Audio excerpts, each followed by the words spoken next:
Teman-teman bisa imagine kalau pertumbuhan ekonomi kita bahkan 10%. Bursa efek kita 20.000 kecil. Makanya saya sangat optimis. Walaupun gue yakin kita market crash dari bulan Oktober dan jadi kenyataan. Gue orang yang paling optimis dibanding Purbaya sekalipun. Purbaya bilang 9.000. Kegampangan. 10.000. Yakin gue. Yakin.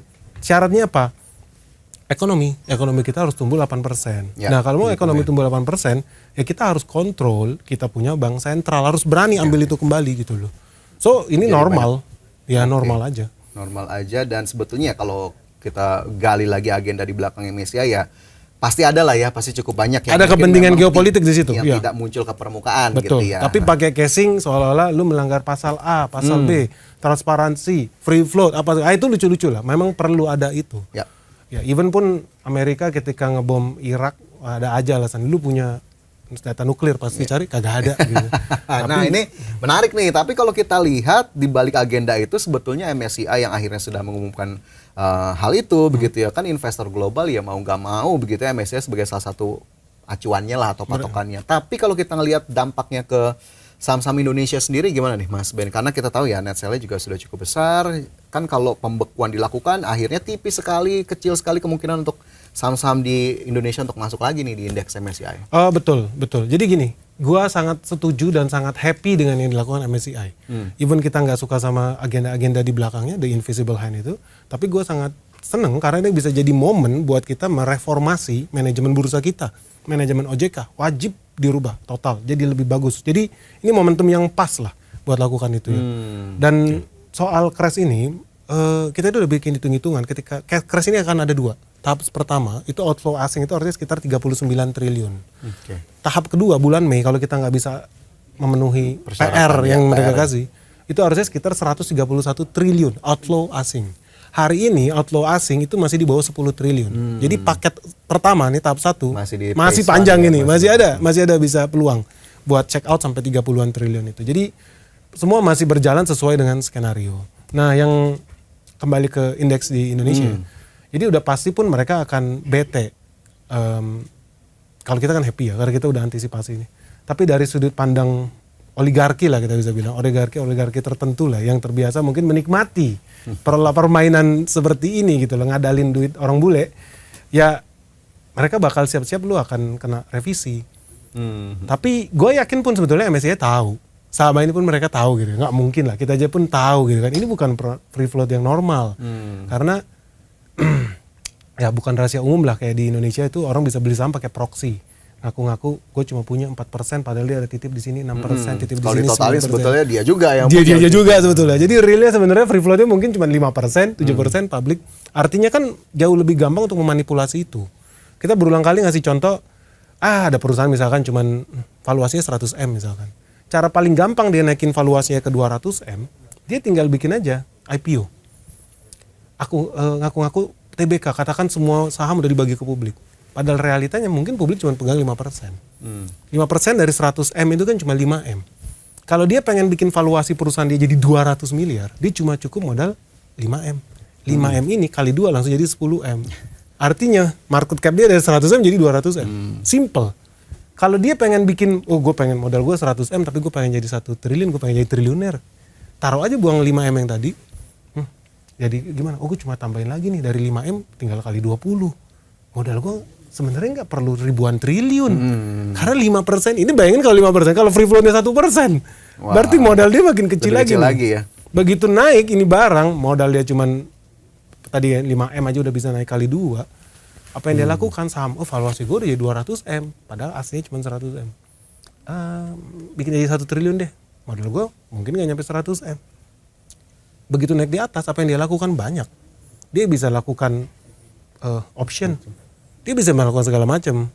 Lu orang obligasi tahu lah dia bisa bikin bond dengan valuasi ini sebagai kolateralnya saham dia yang ribuan triliun itu. Dengan modal yang kecil banget. Dengan modal yang cuma 100M itu gitu loh. Literally itu yang terjadi dan MSCI nggak bodoh gitu, dia tahu.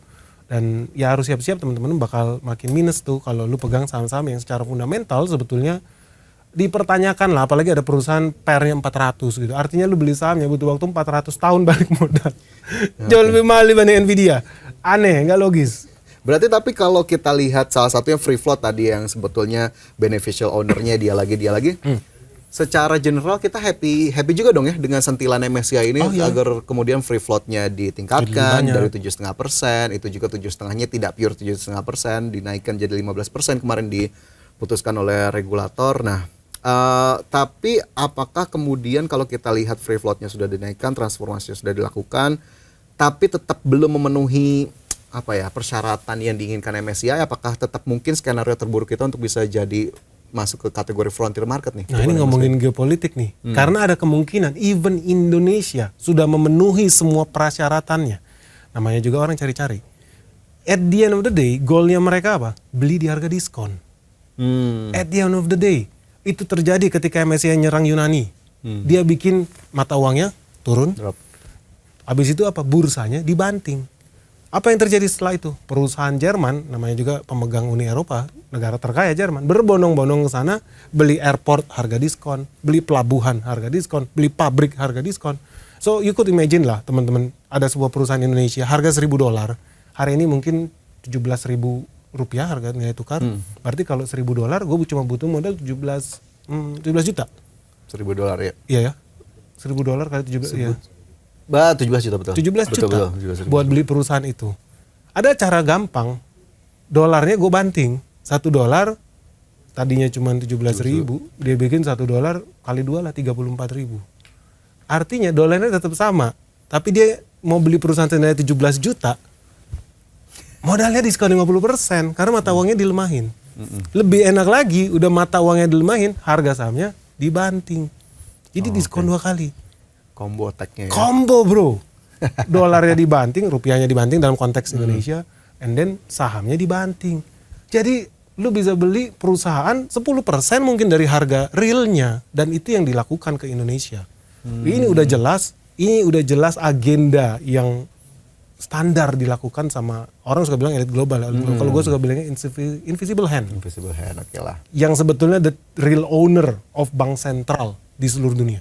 Jadi kalau saya ambillah dari Mas Ben, no guarantee bahwa apapun prasyarat yang sudah kita penuhi ujung-ujungnya juga akan diterima juga oleh mereka, karena pasti ataupun mungkin ada cara lain lagi gitu ya untuk nyerang pasar saham kita gitu ya. Betul, karena udah ada buktinya ketika Argentina diserang sama MSCI, ketika Greece diserang sama MSCI, mereka memenuhi kok apa yang diminta sama MSCI. Oke. Tapi tetap dikerjain. Berarti siap-siap lagi kita nih ya, bukan berarti badainya udah lewat meskipun nanti di Mei kita lihat lagi keputusannya gimana, tapi ya setidaknya udah ada catatan alarm lah. Mungkin Mas Benny juga termasuk mengingatkan nih ke teman-teman begitu ya di rumah untuk kemudian lihat lagi bahwa sebetulnya apa yang dilakukan MSCI, kita juga tetap terus berbenah. Ya kita harapkan sih tetap bisa memenuhi persyaratan meskipun hal-hal lainnya juga tetap harus jadi catatan. Nah, tapi kalau kita lihat dari MSCI, tadi Mas Ben udah sempat ngejelasin banyak lah. Kan kemudian diikuti dengan mundurnya Dirut Bursa Efek begitu ya kemarin Pak Iman, kemudian juga Ketua Dewan Komisioner OJK, bahkan pengawas pasar modal, Wakil Ketua Dewan OJK juga mundur. Kalau ngelihat hal itu gimana sebetulnya Mas Ben? Apakah kemudian momentumnya memang tepat? Dan sebetulnya harapannya apa nih? Jangan cuma mundur doang nih, atau harus ada to-do list-nya apa sebetulnya yang harus dilakukan oleh regulator kita? Jadi memang ini momentum yang bagus buat reformasi birokrasi secara total di sana. Jadi kita harus seneng. Kenapa? Karena jujur-jujuran ya. Kalau gue pribadi, kita udah lama di bursa. Kita sangat seneng itu kejadian. Dan untuk pertama kalinya akhirnya ada pejabat di Indonesia yang sadar diri.